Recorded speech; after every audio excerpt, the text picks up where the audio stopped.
A lição de hoje, irmãos, nós vamos estudar a lição 7 e 8. Na lição 7, Estevão, um Marte avivado. Quem conhece aqui a história de Estevão? Glória a Deus, bastante conhecido, muita gente conhece a história de Estevão. A gente vai ver que Estevão, ele aparece no livro de Atos, lá na escolha dos apóstolos, após a ressurreição de Jesus.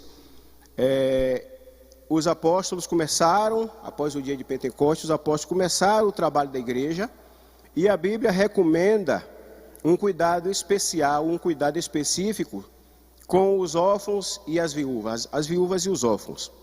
E Pedro, Tiago e os demais irmãos começaram a se ocupar com a pregação da palavra, com a expansão da igreja, e viúvas e órfãos estavam ficando em segundo plano. Mas eles se reunindo, definiram que não seria proveitoso eles se ocupar na assistência social e deixar a pregação da palavra. E assim escolheram irmãos idôneos, crentes idôneos, para assumir a diaconia e continuar com esse trabalho de assistência social, de cuidados com os mais necessitados. E entre esses irmãos veio o irmão Estevão, que a Bíblia diz que é um homem cheio de poder, cheio de fé e poder, e que fazia prodígios e sinais entre o povo.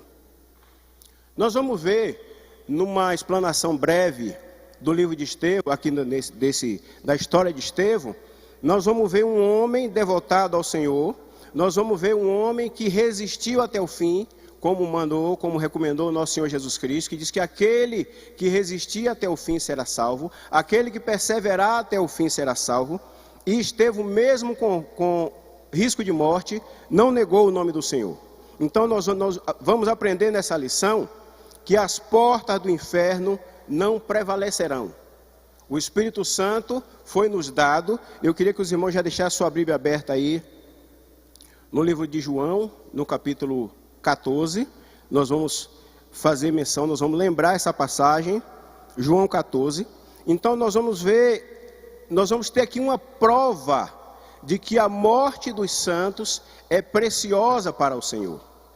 Nós vamos ver até onde a minha memória vai, até onde eu consigo me lembrar, o único episódio onde o céu abre e o Senhor vem contemplar, o Senhor vem honrar, como costuma dizer hoje em dia, o Senhor vem referendar a morte de um dos seus escolhidos. Estevão, cheio do Espírito Santo, perseverou na pregação, perseverou no ensino, com prodígios, e despertou uma raiva, despertou uma ira dos adversários da igreja. Mesmo assim ele não cedeu, cheio do Espírito Santo, continuou sustentando a sua tese, sustentando a sua pregação, e foi apedrejado. Aqui no texto nós vamos ver que até que seria depois o maior escritor do Novo Testamento, o apóstolo Paulo, nosso irmão Paulo, estava presente e concordando com tudo aquilo que se fazia. Então nós aprendemos nessa manhã que a morte do santo é preciosa para o Senhor. Nós aprendemos também que bem-aventurado é aquele que mantém a sua fé, aquele que persevera na sua fé, aquele que não nega o nome do Senhor, mesmo com risco de vida. Quem está com a lição, abre a lição. Quem não estiver com a lição, abre a sua Bíblia em Atos 6, que nós vamos fazer menção da leitura oficial nesta manhã, para um maior aprendizado e um melhor entendimento. Inclusive, nós recomendamos que os irmãos tivessem à disposição o desprendimento de ler essas duas lições em casa no meio da semana, porque hoje a gente vai acrescentar algumas informações e vamos ser um tanto quanto breves na explanação da lição, e alguns trechos não serão lidos aqui, porque eu quero crer que os irmãos já leram em casa, e se não ler, vão fazer hoje à tarde, assim que chegar em casa. Atos 6, 8 a 10, e depois o 7, 54 a 60, nos diz assim. Todos acharam? Tem gente procurando, eu vou guardar um instantinho.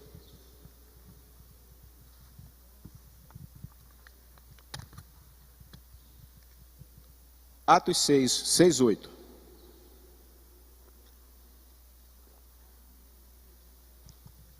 Eu queria pedir ao irmão Arielmar para disponibilizar aqui o outro microfone, porque eu gostaria de contar com a participação e intervenção de alguns dos irmãos que estão aqui, principalmente os obreiros, que me ajudem aqui nos comentários, nas interações, para a gente fazer uma aula assim, não monocrática, a gente tem assim uma participação e interação dos irmãos.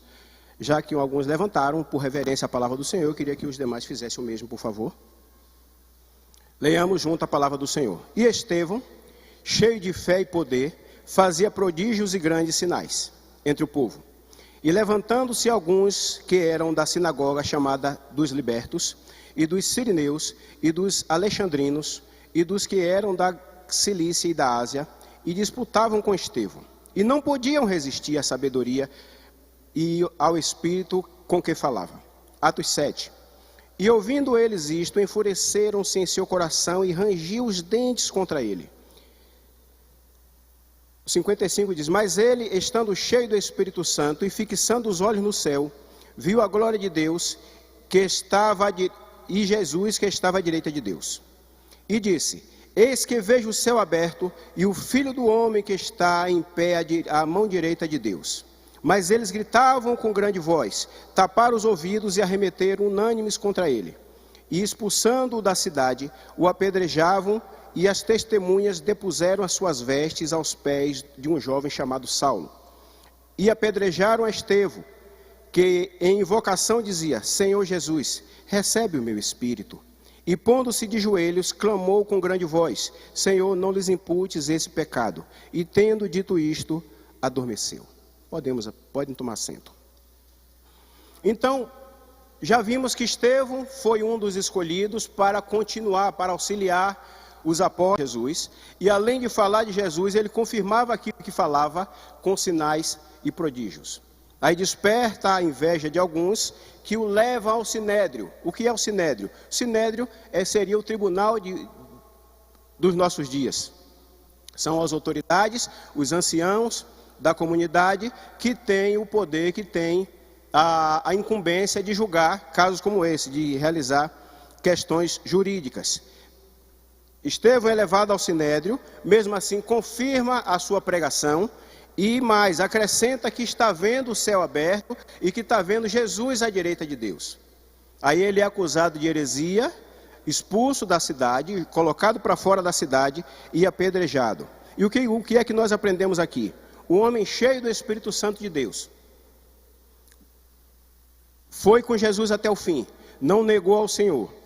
E não imputou, ele pede ao Senhor, mesmo nós lembramos aqui do nosso Senhor, ele diz, Senhor, perdoa-lhes o pecado, porque eles não sabem o que fazem. Nós conhecemos essa passagem de um pouco antes, não é? E mais, ele não carregou ira no seu coração, ele não levou raiva no seu coração, ele em nenhum momento pensou em vingar, em nenhum momento ele pensou em vingança. Então nós aprendemos que tem questões que nós enfrentamos, tem peleja que nós pelejamos, que ela não é nossa, é do Senhor. E quando é do Senhor, nós precisamos colocar na mão do Senhor. Muitas vezes não cabe a nós tentar resolver, não cabe a nós tentar se vingar, não cabe a nós carregar ira, não cabe a nós nenhum tipo de indisposição com quem quer que seja. Porque o Senhor guarda, o Senhor sustenta e o Senhor resolve. Louvado seja o nome precioso do Senhor. Então nós aprendemos aqui com esse mar, e aí nós vamos ver que Estevão é citado como o primeiro mártir da igreja. Quem pode me dizer o que é mártir? Quem não sabe o que é mártir?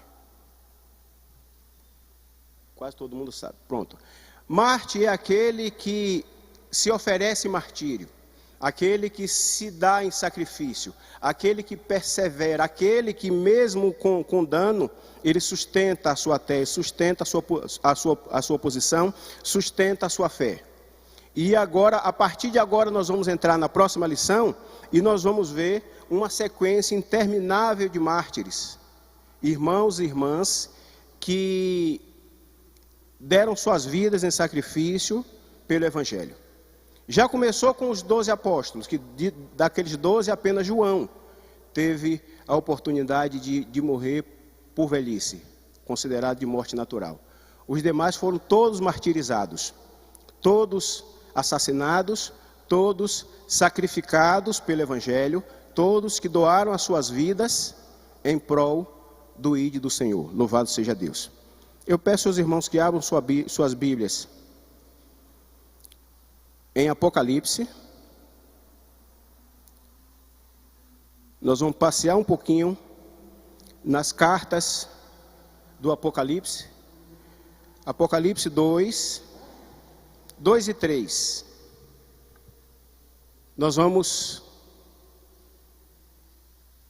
na lição que fala sobre o avivamento espiritual no mundo, nós vamos fazer uma jornada da história do avivamento ao longo dos séculos, até chegar aos nossos dias. Nós vamos ver que o avivamento é um crescimento espiritual. O avivamento é uma agilidade espiritual. Nós precisamos nutrir as nossas almas para podermos militarmos, para podermos estarmos a serviço do Senhor, lidando, labutando com o mundo espiritual. O avivamento ele vai trazer um renovo. O avivamento ele vai trazer uma coragem que nós não temos. O avivamento vai trazer uma intrepidez que nós não temos. E é o revestimento do Espírito Santo. Eu gostaria que os irmãos lessem aí em Apocalipse, o que nós separamos, Apocalipse 14 e 16. Quem achar primeiro pode ler, por favor.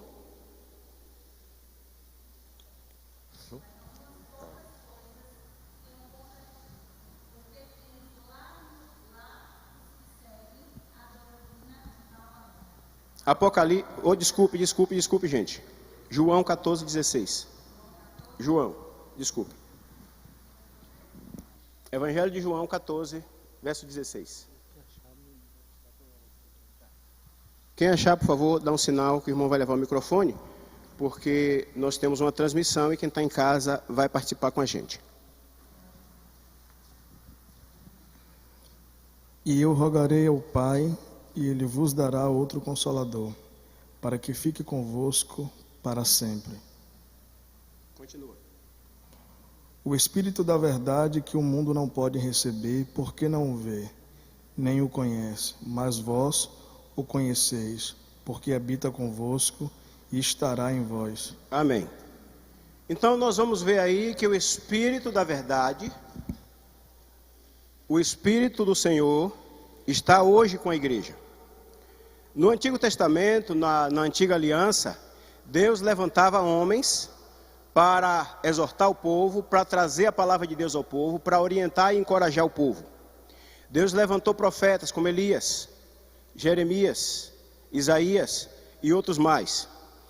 Na Nova Aliança, depois que o nosso Senhor ressuscitou, Ele nos, através dessa promessa, houve a dispensação do Espírito Santo. Ele disse, eu vou para o Pai, mas vem um outro Consolador, vem o Espírito Santo, que estará com vocês e estará em vocês. A palavra do Senhor nos diz que João foi o último profeta, seguindo a linhagem antiga. Hoje o Espírito Santo levanta homens e mulheres para continuar esse trabalho de uma forma diferenciada. Hoje algumas pessoas se apresentam como boca de Deus, se apresentam como profeta, só se for numa nova linhagem. Porque na linhagem antiga, como os antigos, já não existem mais. Hoje o Espírito Santo está em cada crente convertido. Hoje o Espírito Santo está no meio da igreja para guardar a sua igreja, para proteger e edificar a sua igreja.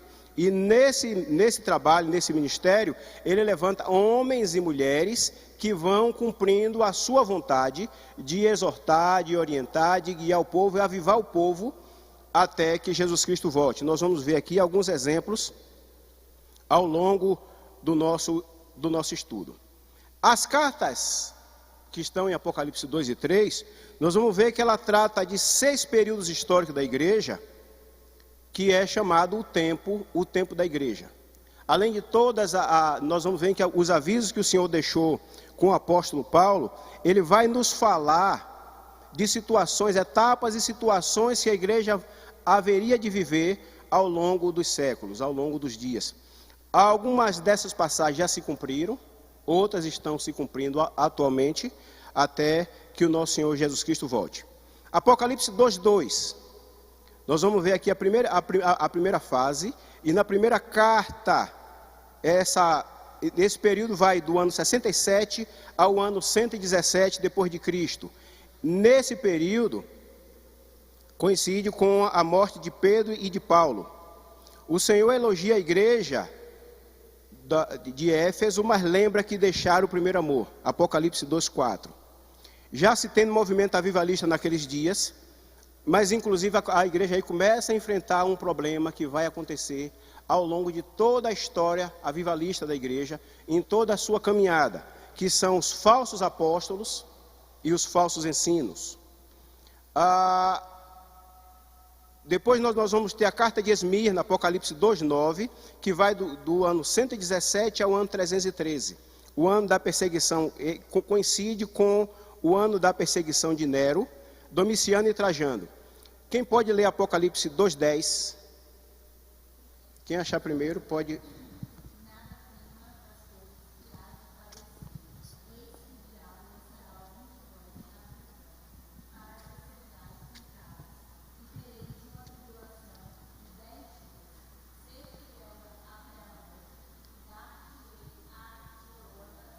Aleluia. No 9 ele vai dizer assim: conheço a tribulação pela qual você está passando, a sua pobreza, embora você seja rico, e a blasfêmia dos que se declaram judeus e não são, sendo isto sim sinagoga de Satanás. Então aqui a gente começa a ver alguns movimentos avivalistas, alguns irmãos que, tomados pelo Espírito Santo, começam a atuar na explanação da igreja, na expansão da igreja, mas aí já começa a ver os da sinagoga de Satanás. Já começam a enfrentar a adversidade, e nessa época eles vão enfrentar a ferrenha perseguição do imperador Nero, Domiciano e Trajano. Por isso aqui a gente vai ver em Apocalipse o texto dizendo que conheço a sua tribulação. Conheço a sua tribulação. Roma não aceitava os cristãos, porque os cristãos não aceitavam adorar ao imperador. Esses imperadores que eu citei, eles se autodeclaravam como deuses e exigiam a adoração dos súditos, exigiam a adoração do povo. E os cristãos não aceitavam adorar os imperadores. Eu começo aqui a lembrar de algumas coisas que acontecem com a gente nos dias de hoje. Algumas pessoas, alguns de nós, alguns do nosso meio, têm tirado os olhos do Senhor Jesus, têm tirado os olhos da cruz para olhar para coisas que desviam do verdadeiro caminho. Nós estudamos aqui no trimestre passado as astúcias do diabo contra a igreja do Senhor.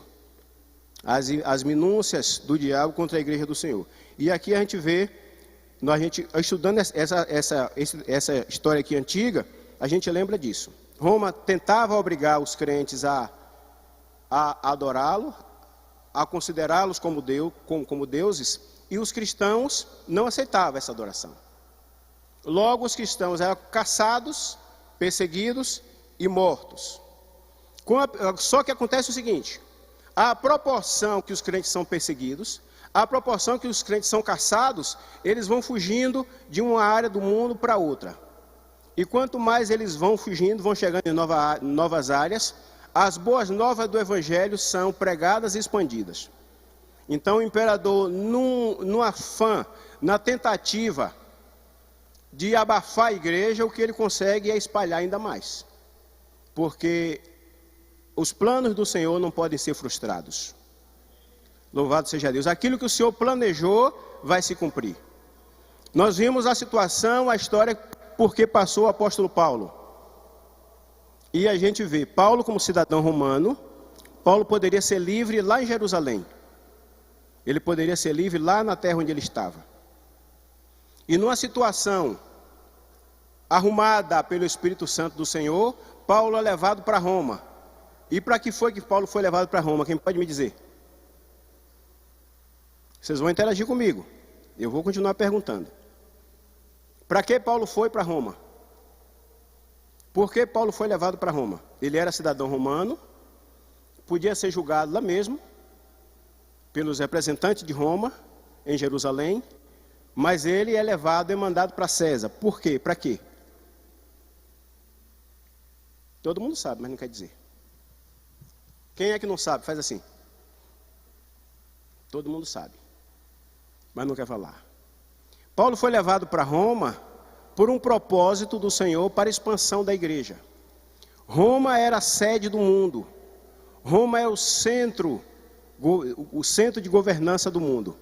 E através de Paulo em Roma, a gente viu o que foi que Paulo conseguiu fazer, o reboliço que Paulo conseguiu fazer. A partir de Roma, Paulo conseguiu se comunicar com a igreja em todo o mundo. Paulo conseguiu incentivar a igreja em todo o mundo.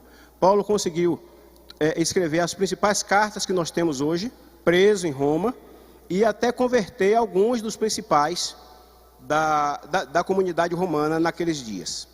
Então há um plano de expansão do Senhor que os imperadores não conseguiram deter. Nesta época aqui, que nós vimos aqui da carta de Esmirna, alguns ensinavam que Jesus Cristo não era Deus. Jesus Cristo era um profeta poderoso, Jesus Cristo era uma criatura perfeita de Deus. Nesses dias aqui, a igreja de Roma reúne, até o ano de 313, reúne um concílio chamado Concílio de Niceia. E esse concílio, eles se combinam que Jesus Cristo seria considerado como um da Trindade, seriam considerados como Deus. Depois daí nós vamos ver a carta de Pérgamo, Apocalipse 2,13, quem pode ler?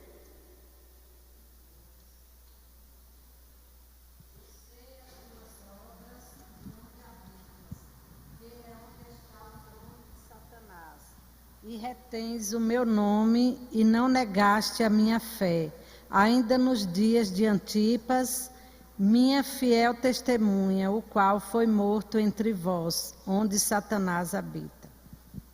Muito bem. Isso aqui é forte, eu quero ler novamente. Eu vou repetir para quem não ouviu. 2,13 nos diz: Conheço o lugar onde você mora e o lugar onde está o trono de Satanás. Sei que você conserva o meu nome e não negou a fé que tem em mim. Mesmo nos dias de Antipas, minha testemunha, meu fiel, que foi morto na cidade de vocês, onde Satanás habita. Esse período ele vai do ano 313 ao ano 600, depois de Cristo. Quando começa o período do papado, a igreja de Roma inventa agora que existe um representante de Deus na terra. Um Papa, que é a autoridade número 1, é o canal de ligação entre Deus e os homens. Nessa época, a igreja cristã vai contar com a simpatia do imperador de Roma, Constantino. Constantino libera o culto cristão, vai liberar o culto cristão e começa a dar cargos na igreja, começa a dar cargo a representante da igreja no seu governo, no seu império. Pessoas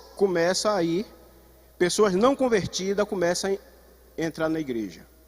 Constantino faz uma amizade com a liderança da igreja e começa a ter influência na igreja, indicando bispos, indicando autoridades eclesiásticas dentro da igreja, e sem a necessidade de um compromisso com essa igreja, sem a necessidade de ser convertida. De novo, eu começo aqui a me lembrar por episódios que nós estamos passando, nós vivemos nos últimos dias. Então, nós sabemos que para estar à frente de qualquer atividade na igreja, de qualquer atividade na casa do Senhor, o primeiro passo é a conversão. É necessário, no nosso caso, que somos cristãos, aceitar a Cristo e ter frutos de arrependimento. E ali a igreja de Roma aceitava politicamente pessoas que não eram da igreja, liderando a igreja. Começa o culto às imagens, o culto aos santos e as Bíblias, o ensino bíblico é deixado de lado. Daí começa aquela história das pregações em latim. Você tem no Brasil um português, as pessoas têm dificuldade de falar o português, as pessoas têm dificuldade de entender o português, e agora as pessoas começam a ouvir a Bíblia em latim, as pregações em latim. Qual o fundamento disso? Qual o sentido de você, por exemplo, você está aqui num culto e você vê aqui alguém de cima do púlpito falando em alemão? Tem condição? Não tem condição. A gente precisa ouvir um português e digo, além de ouvir um português, tem que ouvir um português rasteiro, um português que as pessoas possam entender aquilo que está se falando.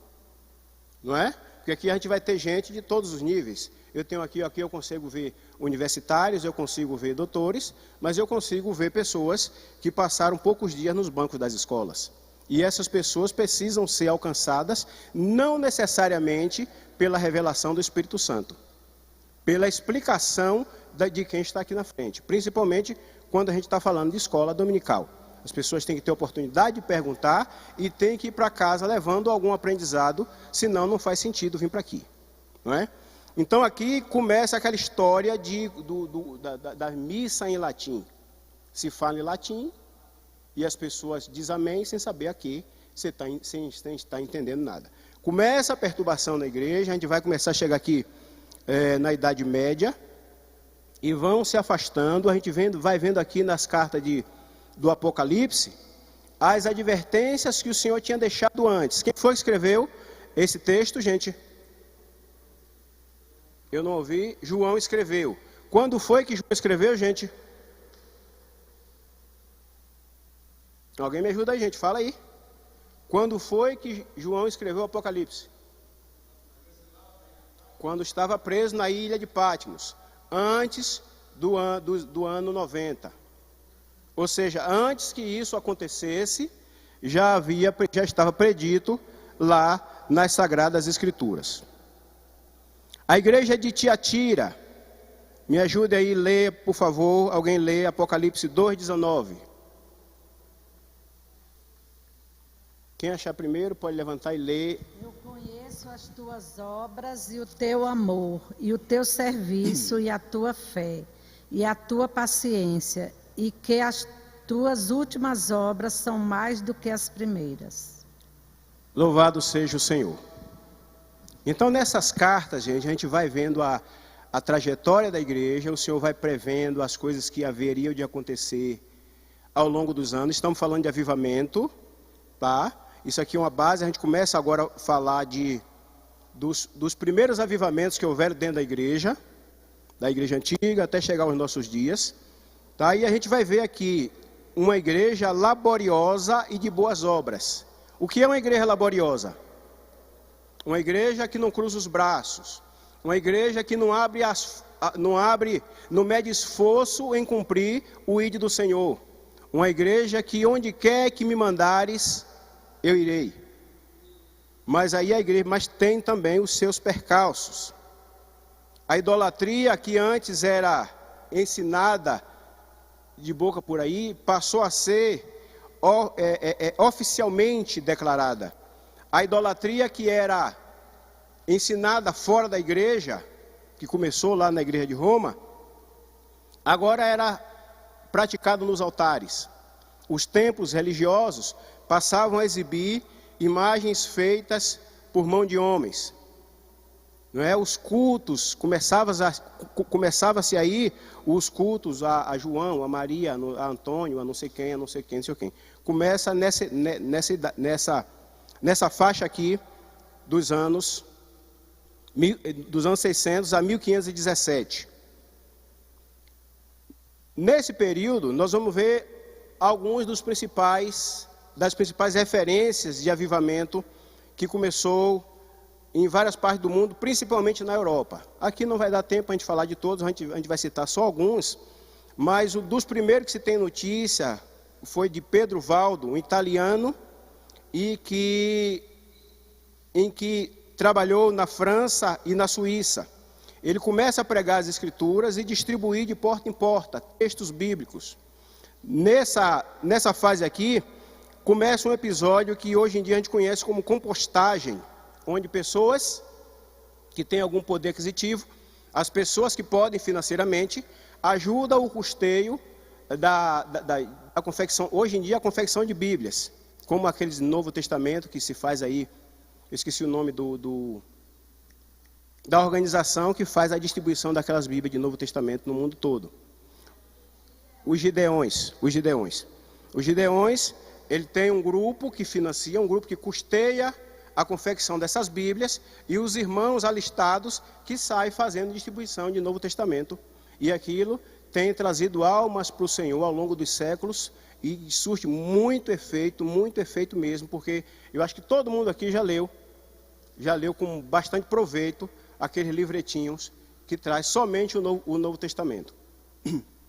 Então esse irmão aqui, ele começa esse trabalho de compostagem. Depois tem John Wycliffe, na Inglaterra, viu que o que era praticado não estava nas Escrituras. E aí ele trabalhou na tradução da primeira Bíblia para o inglês. Depois vai ter um expoente bem representativo, John Hus, que era seguidor de Wycliffe, e esse aqui foi queimado, acusado de heresia pela igreja e cremado em praça pública. A igreja de Roma, aqueles que não obedeciam, aquele que não aceitava as suas ordenanças, eram chamados, considerados hereges. Ele mesmo julgava e condenava, e queimavam as pessoas, decapitava, queimava em praça pública, para servir de exemplo.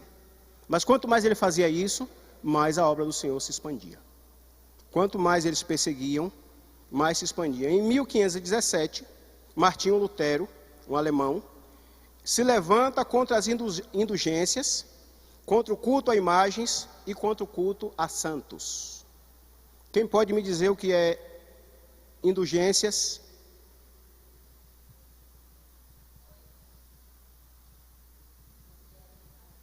Indulgências.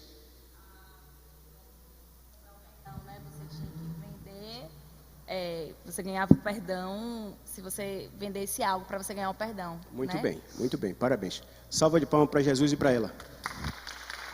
Muito bem. As indulgências eram uma forma que os sabidos de antigamente, olha que os sabidos vêm de antigamente, não existe sabido, sabe, esse negócio dessa sabedoria não é de hoje não, tá? Os sabidos de antigamente, querendo aí inventaram essa história aqui de indulgência, onde as pessoas que cometiam pecado, pagavam esse pecado de alguma forma. Uma oferta, um donativo gordo, servia como penitência para esse pecado. Quem não tinha, mandava rezar aqueles textos, rezava 50 vezes, 200 vezes, como para merecer, para alcançar o perdão por aquele pecado. Mas alguns mais abastados, e eram os mais perversos, os que mais pecavam, recebiam o perdão da igreja, da autoridade ali eclesiástica, através da indulgência. Martinho Lutero, vendo como os demais que já vinham se levantando contra isso, ele se rebelou contra ele fazia parte da igreja, mas se rebelou contra esses atos, e aí começa a nossa trajetória, que é o que nós conhecemos hoje como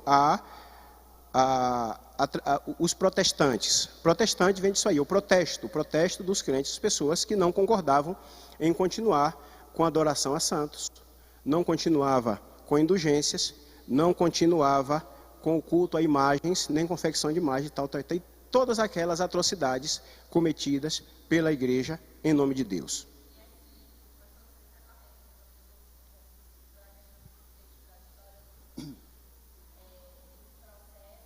Existe até a questão da Bíblia que falava que quando as pessoas iam ler a Bíblia, se elas não tinham preparação para ler, não era, digamos, deixa eu usar a palavra certa, a pessoa certa para ler a Bíblia, né? Que só podia ler as pessoas adequadas. Elas morriam, mas na verdade elas morriam porque os livros das páginas da Bíblia eram envenenadas, e todo mundo, a gente normalmente quando vai folhear um livro tem mania de passar.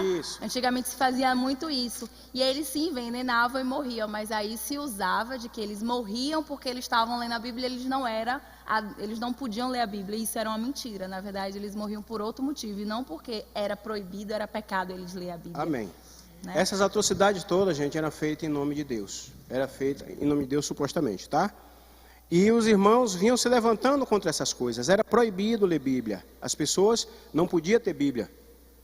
Esse irmão aqui, que traduziu a primeira versão bíblica para o inglês, ele sofreu perseguição, porque era proibido traduzir Bíblia, era proibido as pessoas ter Bíblia em casa. Por esse motivo que a Bíblia era em língua estrangeira, era feita em latim, para que as pessoas não tivessem acesso ao que estava escrito. Porque a palavra do Senhor diz que a palavra, o Evangelho, liberta. A proporção que você tem conhecimento da palavra, a proporção que você tem a liberdade e a coragem de folhear as Sagradas Escrituras e mergulhar nas Sagradas Escrituras, você vai obtendo uma libertação. Você não vai aceitar mais qualquer coisa que alguém queira te impor, porque você conhece a verdade que liberta.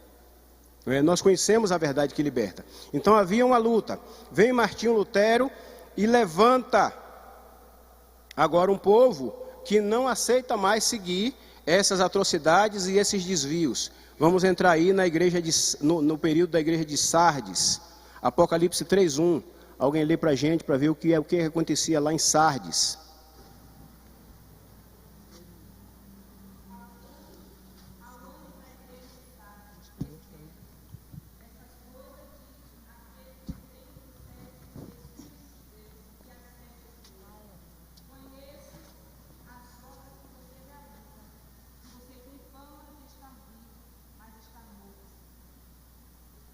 Louvado seja o nome do Senhor.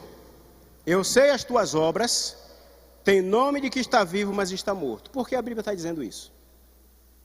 Nessa época, houve aquele reboliço do lado do irmão Martinho Lutero, só que os antigos maus hábitos, os antigos maus costumes, não foram abolidos todos de uma vez. Então, algumas práticas da igreja de Roma antiga permanecia no meio da igreja, como por exemplo o batismo de criança. Nós, por costume, sabemos que as pessoas precisam ter consciência de seus pecados para confessá-los e depois disso ser batizada. Nessa época aqui, a igreja dos crentes, já estamos falando aqui da igreja dos crentes, mantinha algumas práticas antigas, como o batismo infantil e a interferência do governo na igreja. Alguns políticos, representados por causa do seu poder aquisitivo, por causa da sua posição social, tinha uma cadeira cativa na igreja. Então agora novos irmãos se levantam para fazer essa limpeza. A palavra do Senhor está dizendo aqui: conheço as tuas obras, conhece aqui as obras do irmão Martinho Lutero e aqueles que estavam com eles, que tem nome de que está vivo, mas está morto. Você tem uma força para ressurgir, mas ainda não fez a limpeza necessária, porque o Senhor é santo e exige santidade. A palavra do Senhor diz que sem a santidade não temos nenhuma relação com o Senhor, não temos essa amizade com o Espírito Santo que o irmão Estevão tinha. Ao ponto de, o texto que nós lemos atrás, diz que aqueles que acusavam Estevão viram a sua face como a face de um anjo. Louvado seja Deus. Quem mais na Bíblia teve esse testemunho? Alguém lembra de mais alguém?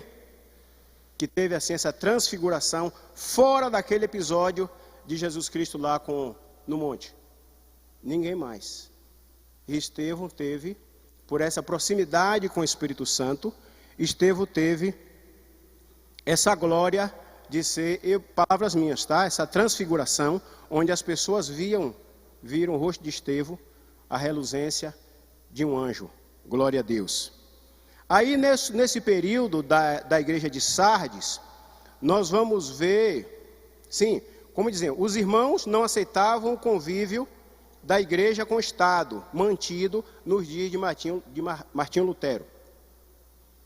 Nessa época, o Senhor vai mandar um irmão chamado Conde Zinzendorf, que viveu por volta do ano de 1722, início do século XVIII, onde um grupo de cristãos, fugindo da Guerra dos 30 anos, esse conde cede terras para que os irmãos possam se refugiar.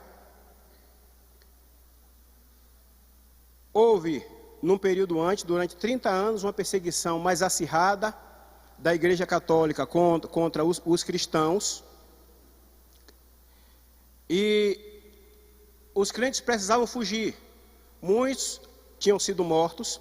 Então, na Alemanha, um irmão Zinzendorf, um irmão de posses, ele cede uma faixa de terra para que esses irmãos possam construir uma vila e se esconder por ali.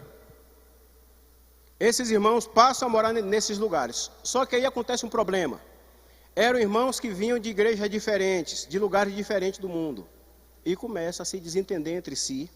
Começa a ter brigas, disputas diversas entre si, ao ponto de um fazer culto na porta do outro, desmentindo aquilo que o outro havia ensinado, havia pregado no culto anterior. Começa os crentes a se desentender com o crente. Você está ensinando heresia, você está ensinando mentira, isso não está na Bíblia, e não sei o quê. Um fazia culto na porta do outro, como uma espécie de afronta ao trabalho daquele outro irmão. Esse conde Zinzendorf é cobrado a respeito disso, a respeito dessa confusão que estava havendo ali naquela região, na região da Morávia. Está na lição aqui, que nós lemos, você que leu em casa, viu falar dos morávios, não é? Na região da Morávia. Então ele intervém no meio daqueles irmãos, chamam aqueles irmãos ao concílio, diz: olha, vocês estão se degladiando entre si. A palavra do Senhor diz que uma igreja dividida não se subsiste, não se sustenta. Vocês querem progredir, vocês querem crescer, ou vocês querem se destruir? Eles caíram, entenderam que o que estavam fazendo não era certo, e aí começa um dos maiores avivamentos registrado na história da igreja. O avivamento dos morávios, e que o pastor contou aqui, eu acho que foi o pastor Josué que falou há poucos dias, de um povo que orou todos os dias durante 100 anos. Foram os morávios. Esses irmãos criaram o primeiro relógio de oração, com oração todos os dias durante 100 anos. E aqui os estudos dizem que eles são os precursores das missões modernas. Antes já existia o trabalho de missão, o trabalho de enviar missionários, enviar pessoas para pregar o evangelho nas diversas partes do mundo. Mas aqui, a partir desse evento, se tem notícia das primeiras missões modernas. Depois disso, John Wesley começa o avivamento metodista, pregando a santificação, oração, conhecimento da palavra de Deus. Isso após o convívio com os morávios. A história conta que John Wesley, numa viagem para a Inglaterra, o barco, no navio, numa turbulência, ele estava com medo que o navio viesse o barco viesse a naufragar, e naquela mesma embarcação tinha um grupo de pessoas que estavam serenas, tranquilas e serenas. O barco em tempo de ir a pique, e eles não se desesperavam. Ele foi ter com essas pessoas, e eram justamente os morávios que estavam nessa embarcação e não tinham medo de morrer, porque estavam a serviço do nosso Senhor e Salvador Jesus Cristo. A gente aprende o que com isso? A gente aprende alguma coisa, né? Então os morávios não tinham medo de morrer a serviço de Cristo. E esse irmão John Wesley disse: não, eu não sou crente, eu estou aqui desesperado, com medo de morrer. O crente não tem medo de morrer. Eu confesso, irmãos, que Jeová precisa trabalhar mais um pouquinho na minha vida, porque medo de morrer eu tenho, tá? Mas os morávios não tinham, estava lá na dele, igual a Joel, o mundo está se acabando. Ixi, e tu está aí deitado, bexiga, vem ajudar a gente aqui. Os morávios não tinham medo de morrer, porque tinha amizade, tinha intimidade com o Espírito Santo de Deus. E John Wesley disse: não, eu preciso me converter. A partir daí ele começa o avivamento metodista, com um enfoque na santificação, oração e conhecimento da palavra de Deus. Uma das coisas que a gente vai ver no avivamento, o verdadeiro avivamento, é a dedicação na oração, a dedicação, o interesse pela leitura e pelo ensino da palavra de Deus, né? Além do cuidado com as pessoas. Se a gente vê, já falei aqui na lição passada, que alguém me disse, eu prefiro o culto da igreja tal, porque o culto é mais avivado. Se isso que chamam de culto avivado não tem conversão de almas, não tem o ensino da palavra com respeito e reverência, como é feito aqui pelo nosso pastor Josué Brandão, entre outros irmãos, o pastor Manassés ali é um deles também, que a gente pode louvar a Deus pela vida dele, e outros obreiros que tem aqui. Se não há uma reverência à palavra, um cuidado, não há conversão de almas e não há frutos, não há cuidado com pessoas, não é avivamento. É oba-oba, é qualquer coisa, mas não é avivamento. E eu recomendo que vocês que estão aqui, e você que está em casa, abra o olho e fique longe desse negócio. Porque existem distrações de Satanás para tirar os crentes daquilo que Deus mandou fazer.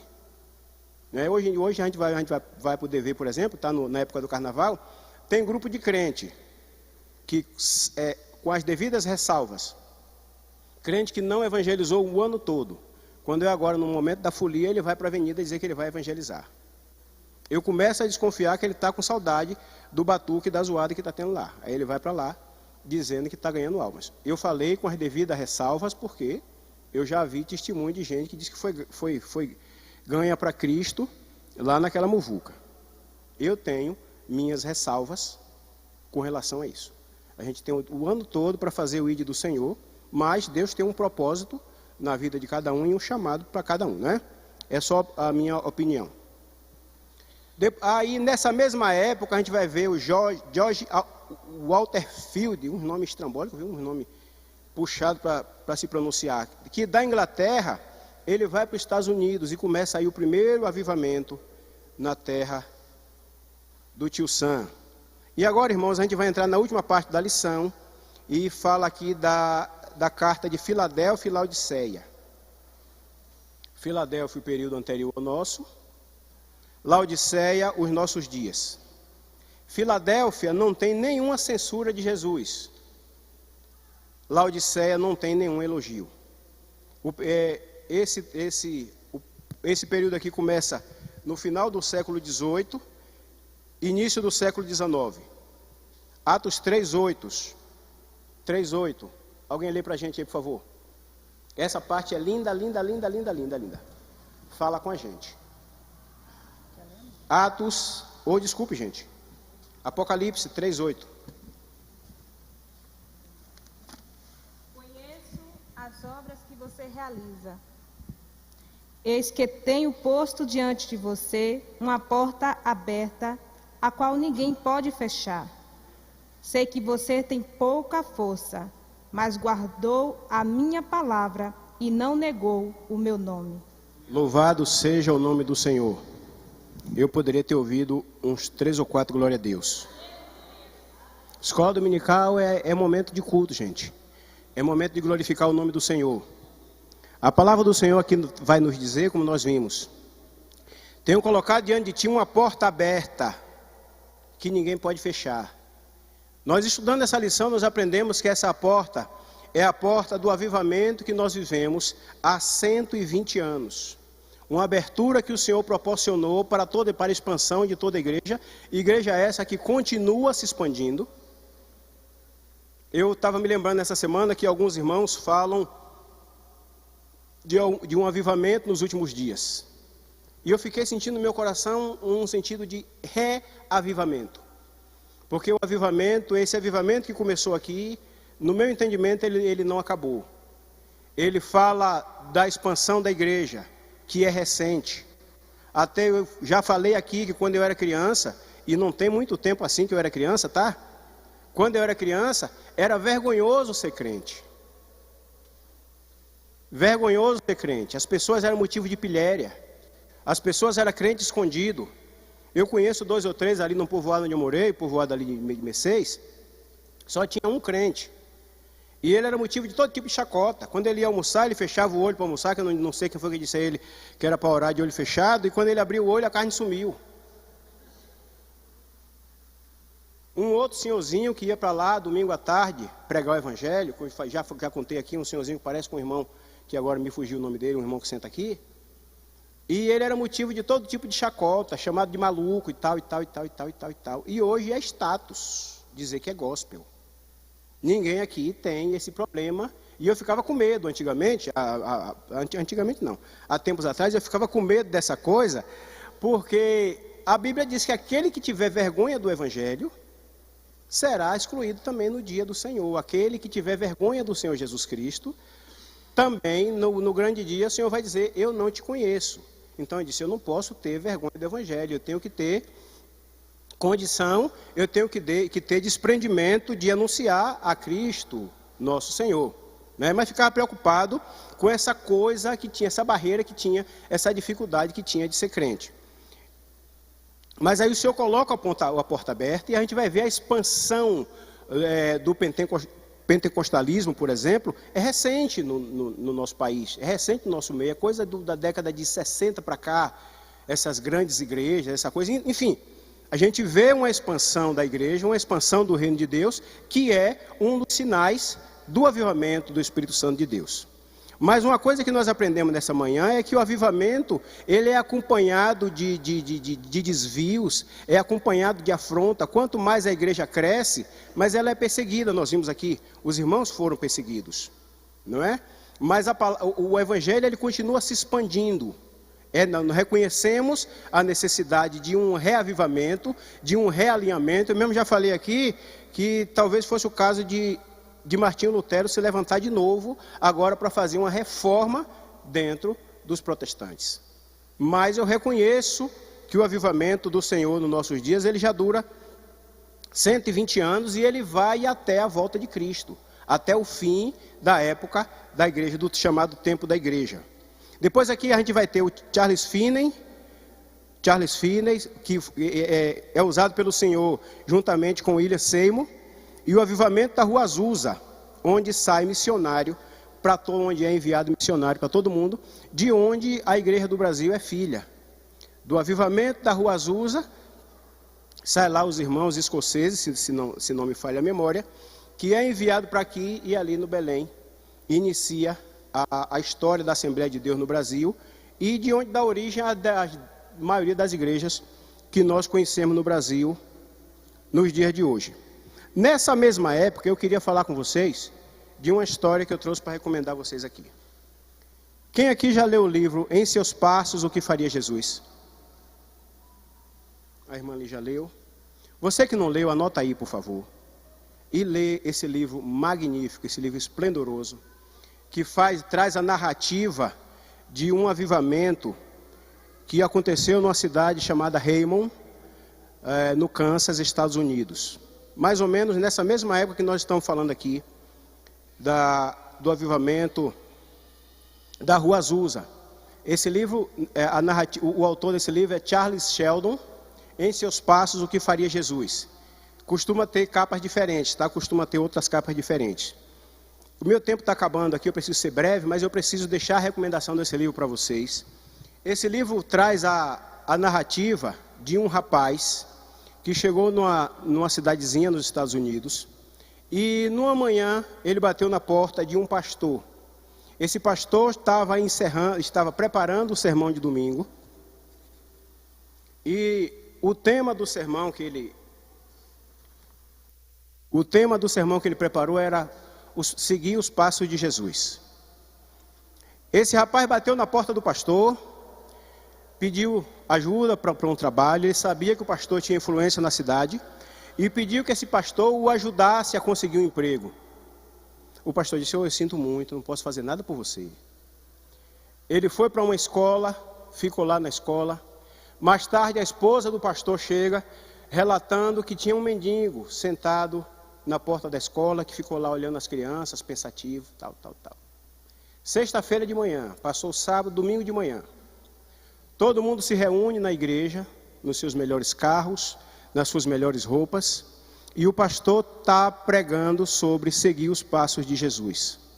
Louvores cantando sobre seguir os passos de Jesus, dizendo que onde Jesus for, eu irei. E falou. Quando o pastor encerrou o culto, a pregação, que fechou a Bíblia, esse rapaz se levantou e pediu a palavra. Passou lá para frente do púlpito e começou a falar. Disse: espera aí, agora eu estou confuso. Eu estou vendo vocês falar em seguir os passos de Jesus. Eu estou vendo vocês dizendo que são seguidores de Cristo. Eu estou vendo vocês dizer que deixaram tudo por amor de Cristo, mas eu estou aqui há 3 dias com fome, pedindo ajuda de vocês e ninguém me ajudou. Só o pastor disse que sentia muito por mim. Os demais nem olhavam na minha cara. E eu não estou entendendo o que é seguir os passos de Jesus. Eu não estou entendendo o que é que vocês entendem por seguir os passos de Jesus. Enquanto aquele rapaz falava, aquele rapaz passou mal, caiu de cara no chão, foi levado para o hospital e no decorrer da semana ele morreu. O pastor deu socorro, levou, acompanhou a semana toda, mas esse rapaz morreu. O pastor, diante dessa reflexão que esse rapaz colocou na igreja, ele ficou bastante abalado e convocou a igreja para um desafio. Durante 1 ano, antes, quem quisesse, um desafio voluntário, quem quisesse topar esse desafio, durante 1 ano, fazer a seguinte pergunta antes de tomar qualquer decisão ou atitude: se fosse Jesus Cristo no meu lugar, o que ele faria? E isso trouxe um impacto, um reboliço na cidade. Eu não vou ler, porque eu não vou narrar o livro todo, porque eu quero que você leia, tá? Mas eu posso te dar um exemplo. O Jornal da Cidade tinha divulgações, isso no domingo. Na segunda-feira, ele tinha que sair com a notícia, trazendo a notícia da luta de boxe. O diretor era crente e disse: se fosse Jesus, ele ia noticiar a luta de boxe? Não, essa notícia fica fora. Nos dias que se seguiu, o jornal não aceitava mais publicidade de cigarro, de bebida e outras notícias mais que, segundo ele, Jesus Cristo não noticiasse se fosse dono do jornal. Assim se seguiu em vários segmentos da sociedade. E grande foi o reboliço na cidade, grande foi o avivamento. Disseram que o jornal ia falir, que ia à bancarrota, porque os anúncios mais caros que tinha era de bebida e de cigarro, e mesmo assim ele se manteve firme e disse: aqui da agora só se divulga aquilo que Jesus Cristo divulgaria. Assisti este filme, que é inspirado até neste livro, né? Em seus passos que faria Jesus. Esse filme é maravilhoso para nossa reflexão. Eu quero que leia para fixar mais. Isso muda a sua vida, tá, crente? Isso muda, isso aviva. Isso dá um exemplo de vida, porque para mim, depois que eu li esse livro, eu fiquei pensando: TV pirata, eu posso botar TV pirata em minha casa? Se fosse Jesus, colocaria TV pirata em casa? Você que está em casa está me ouvindo. Roupa falsa, John John, eu compraria roupa do Feiraguai?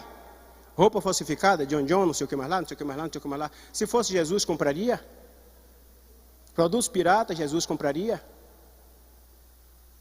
Sim ou não?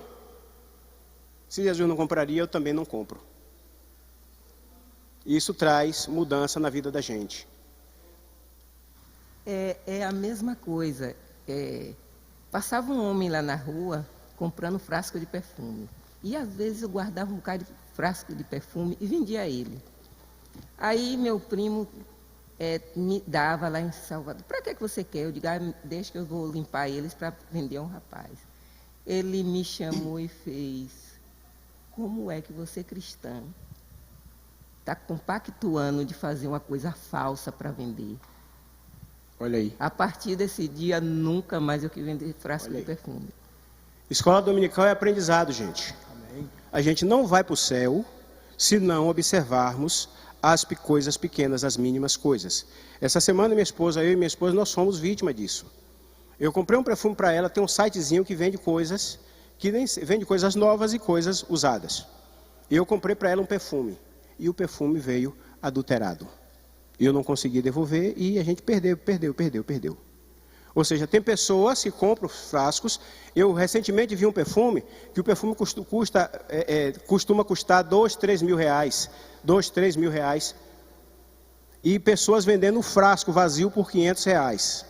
Ou seja, eu uso o perfume que custa 3 mil reais, vendo a embalagem vazia, para alguém fazer uma falsificação e vender alguém por 1.000 reais, porque você vai ver no anúncio na internet, que vai de 800 reais a 3 mil reais.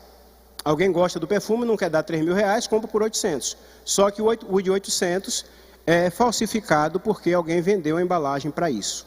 Tá? Então a gente precisa observar esse aspecto. E já encerrando a minha participação, nós vamos ver aqui, como já disse, nós cremos no avivamento em franca expansão, que é o avivamento da igreja nos nossos dias. Contra isso, nós vamos ver as heresias, falsos ensinos, que acompanhou a igreja ao longo dos séculos. Isso que a gente vê não é um privilégio nosso de ter falsos ensinos, de ter oba-oba, de ter desvio, de ter indulgência, cobrança de milagre, tal. Essas coisas acompanham a igreja desde muito tempo, não é? Mas o Espírito Santo tem guardado a sua igreja e sustentado os crentes do Senhor Jesus Cristo. Louvado seja Deus. E breve a trombeta vão soar. E nós vamos ver quem guardou a palavra, quem não negou o nome de Jesus e entrou pela porta que Jesus abriu e que ninguém pode fechar. A igreja de Filadélfia, que será guardada da grande tribulação. Mas infelizmente também, naquele dia o Senhor vai ver aquele que se comprometeu com o mundo, que perdeu a graça, aquele que é autossuficiente, aquele que é cego espiritual. Esses serão vomitados pelo Senhor. Que Deus nos guarde e que ao soar das trombetas, nós sejamos considerados a igreja de Filadélfia. A igreja a quem o Senhor não imputa culpa, a igreja a quem o Senhor não censura. Ainda há tempo. Todos sabem, é pregado e ensinado que nós estamos nos dias de Laodiceia, uma igreja que o Senhor não elogia, mas a gente sabe que o Senhor procura aqueles que o adoram em espírito e verdade e vem buscar uma igreja lavada, remida e com obras, frutos, não é, dignos de arrependimento.